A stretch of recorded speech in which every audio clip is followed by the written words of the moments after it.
Hi friends, mind your ബോഡിയുടെ ഒരു പുതിയ വീഡിയോയിലേക്ക് എല്ലാവർക്കും സ്വാഗതം. ഞാൻ ഷിബിൻ. നമുക്കറിയാലോ, നമ്മളെ ഭക്ഷണത്തിൽ ഏറ്റവും പ്രധാനമായിട്ട് ഉൾപ്പെടുത്തേണ്ട ഒരു പ്രധാനപ്പെട്ട ന്യൂട്രിയൻ്റ് ആണ് പ്രോട്ടീൻ. ഇന്നത്തെ സ്റ്റഡീസ് പറയുന്നത് ഒരു വ്യക്തിയുടെ ആവറേജ് പറയുന്നത് 1 കിലോഗ്രാം പെർ ബോഡി വെയിറ്റ്, അതായത് ഒരു 60 കിലോഗ്രാം വെയിറ്റ് ഉള്ള ഒരു വ്യക്തി ഏതാണ്ട് 60 ഗ്രാം പ്രോട്ടീൻ പെർ ഡേ കഴിക്കണം എന്നുള്ളതാണ്. പക്ഷെ ഇന്നത്തെ നമ്മുടെ സ്റ്റഡീസ്, അതായത് പുതിയ സർവേകൾ പറയുന്നത് ഇന്ത്യൻകാരെ സംബന്ധിച്ചിടത്തോളം ഏതാണ്ട് 80% ആൾക്കാരും പ്രോട്ടീൻ ഡെഫിഷ്യൻ്റ് ആണ്. പക്ഷേ നമ്മൾ ശരിക്കും ഒന്ന് അറിഞ്ഞ് പഠിച്ച്, അല്ലെങ്കിൽ ഏതൊക്കെ ഭക്ഷണങ്ങളിൽ എത്രമാത്രം പ്രോട്ടീൻ ഉണ്ട് എന്നുള്ളത് നമ്മൾ ശരിക്കും ഒന്ന് പഠിച്ച് നല്ല രീതിയിൽ നമ്മൾ സെലക്ട് ചെയ്ത് കഴിക്കുകയാണെങ്കിൽ നമുക്ക് ഈ പറയുന്ന ഡെഫിഷ്യൻസി വളരെ ഈസി ആയിട്ട് പരിഹരിക്കാൻ പറ്റും. കാരണം നമുക്ക് ഇന്ന് പ്രോട്ടീൻ ഒരുപാട് സോഴ്സസിൽ, ഇപ്പം നോൺ വെജിറ്റേറിയൻ സോഴ്സസും പ്ലാന്റ് ബേസ്ഡ് ആയിട്ടുള്ള സോഴ്സസിലൊക്കെ ഒരുപാട് പ്രോട്ടീൻ നമുക്ക് അവൈലബിൾ ആണ്. പക്ഷെ എന്താ പ്രോബ്ലം എന്ന് വെച്ചാൽ പലപ്പോഴും നമുക്ക് ഇതിനെക്കുറിച്ച് വലിയ ധാരണയില്ല, അല്ലെങ്കിൽ നമുക്കതിന് ടൈമില്ല. അതുകൊണ്ടാണ് ഇന്ന് പറയുന്ന 80% ആൾക്കാർ ഈ പ്രോട്ടീൻ ഡെഫിഷ്യൻ്റ് ആകുന്നത്. അതുകൊണ്ട് നമുക്ക് സിമ്പിളായിട്ട് ചെയ്യാൻ പറ്റുന്ന ഒരു കാര്യം എന്ന് പറഞ്ഞാൽ പ്രോട്ടീൻ സപ്ലിമെന്റ് രൂപത്തിൽ നമ്മുടെ ഫുഡിൽ ഉൾപ്പെടുത്താം. അങ്ങനെ ചെയ്യുക വഴി നമ്മുടെ ആ വരുന്ന ഗ്യാപ്പ്, എത്രമാത്രം നമുക്ക് ഗ്യാപ്പ് വരുന്നുണ്ടോ അത് നമുക്ക് ഈസി ആയിട്ട് മാനേജ് ചെയ്യാൻ പറ്റുന്നുണ്ടോ. പക്ഷെ ഇവിടെ ഒരു പ്രധാനപ്പെട്ട ചലഞ്ച് വരുന്നത് വെച്ചാൽ നമ്മുടെ മാർക്കറ്റിൽ പല ബ്രാൻഡുകളിലും പല പേരുകളിലും ഒരുപാട് പ്രോട്ടീൻ പൗഡേഴ്സ് ഇന്ന് അവൈലബിൾ ആണ്. അതുകൊണ്ട് തന്നെ പല ആൾക്കാർക്കും കൺഫ്യൂഷനാണ് ഏത് പ്രോട്ടീൻ കഴിക്കണം എന്നുള്ളത്. പലപ്പോഴും നമ്മൾ സെലക്ട് ചെയ്യുന്ന പ്രോട്ടീൻ നമ്മൾ നല്ലതിന് വേണ്ടി വാങ്ങി കഴിക്കുമെങ്കിലും പലപ്പോഴും അത് വളരെ മോശമായ രീതിയിൽ, അല്ലെങ്കിൽ വിപരീതമായ രീതിയിൽ നമുക്ക് അത് എഫക്ട് ചെയ്യുന്നതായിട്ട് കാണുന്നുണ്ട്.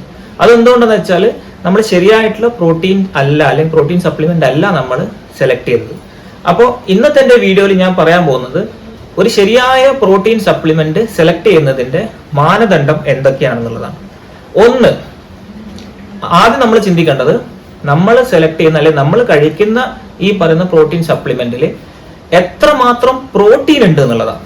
ഇന്ന് ഞാൻ പറഞ്ഞല്ലോ, നമ്മൾ മാർക്കറ്റിൽ പല ബ്രാൻഡുകളിലും പ്രോട്ടീൻ ഹാർഡ്ലി 10%, 20%, 30% ഒക്കെ കാണുന്നുള്ളൂ. ബാക്കി മുഴുവൻ വരുന്നത് കാർബോഹൈഡ്രേറ്റും ഫാറ്റും ഷുഗറും ഒക്കെയാണ്.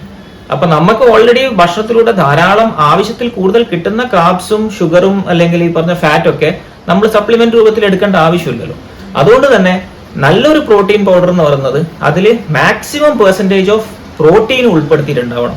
വളരെ നിസ്സാരമായ അളവിൽ, അല്ലെങ്കിൽ നെഗ്ലിജിബിൾ അളവിൽ മാത്രമേ കാർബോഹൈഡ്രേറ്റോ അല്ലെങ്കിൽ മറ്റ് ഫാറ്റോ കാര്യങ്ങളോ വരാൻ പറ്റും.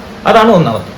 രണ്ടാമത്തെ കാര്യം എന്ന് പറയുന്നത് ഈ പറയുന്ന പ്രോട്ടീൻ പൗഡറിന്റെ അകത്ത് 9 എസെൻഷ്യൽ ആമിനോ ആസിഡുകൾ ഉൾപ്പെടുത്തിയിരിക്കണം. കാരണം 9 നമ്മൾ ഫുഡിലൂടെ നമുക്ക് കൊടുക്കേണ്ടതാണ്.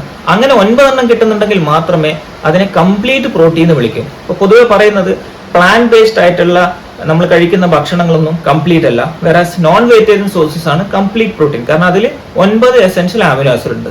അതുപോലെ തന്നെ നമ്മൾ കഴിക്കുന്ന സപ്ലിമെന്റിലും ഈ 9 എസെൻഷ്യൽ ആമിനോ ആസിഡ് ഉണ്ടെങ്കിൽ മാത്രമേ അത് ശരിയായ രീതിയിൽ നമ്മുടെ ശരീരത്തിൽ എഫക്റ്റീവ് ആകുന്നുള്ളൂ.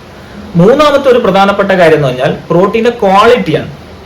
അതെങ്ങനെ, അല്ലെങ്കിൽ എത്രമാത്രം നമ്മുടെ ശരീരത്തിൽ ഡൈജസ്റ്റ് ആവും എന്നുള്ളതും അത് നമ്മുടെ ശരീരത്തിലേക്ക് ആഗിരണം ചെയ്യുക, അല്ലെ, ഈ രണ്ട് കാര്യങ്ങൾ, ഡൈജഷൻ ആൻഡ് അസിമിലേഷൻ, രണ്ട് കാര്യങ്ങൾ വളരെ എഫക്റ്റീവായിട്ട് ചെയ്യണമെങ്കിൽ അതിന് അത്രയും നല്ല ഹൈ ക്വാളിറ്റി പ്രോട്ടീൻ ആയിരിക്കണം. അതിന് ഒരു സ്റ്റാൻഡേർഡ് കൊടുത്തിട്ടുണ്ട് ലോകാരോഗ്യ സംഘടന. അതിനെ നമുക്ക് PDCAAS എന്ന് പറയാം, protein digestibility corrected amino acid score.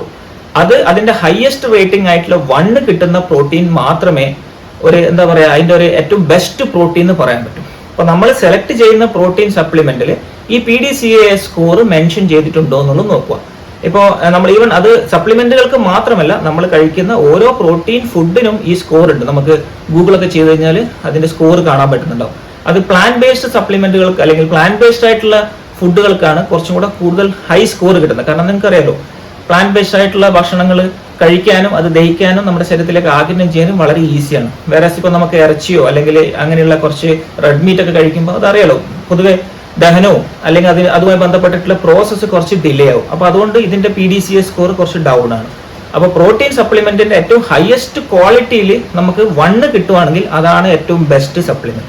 അപ്പൊ ഈ 3 കാര്യങ്ങൾ, അതായത് പ്രോട്ടീന്റെ അളവ്, 9 എസെൻഷ്യൽ ആമിനോ ആസിഡുകൾ ഉണ്ടോ എന്നുള്ളതും പിന്നെ PDCA സ്കോർ, ഈ 3 കാര്യങ്ങളും പെർഫെക്റ്റ് ആയിട്ടുണ്ടെങ്കിൽ മാത്രമേ അത് നല്ലൊരു സപ്ലിമെന്റ് ആകുന്നുള്ളൂ. അപ്പൊ നമ്മൾ പ്രോട്ടീൻ സപ്ലിമെന്റ് ഉപയോഗിക്കുന്നുണ്ടെങ്കിൽ തീർച്ചയായിട്ടും ഈ 3 കാര്യങ്ങൾ ഉറപ്പുവരുത്തുക. അതുവഴി നിങ്ങളുടെ ഡെയിലി റിക്വയർമെന്റ് നമുക്ക് ഞാൻ ആദ്യം പറഞ്ഞ രീതിയിൽ നമ്മുടെ പ്രോട്ടീന്റെ ആ ഗ്യാപ്പ് കറക്റ്റായിട്ട് നമുക്ക് ഫില്ല് ചെയ്യാൻ പറ്റുന്നു. ഇന്നത്തെ വീഡിയോ ഇൻഫോർമേറ്റീവ് ആയി എന്ന് വിശ്വസിക്കുന്നു.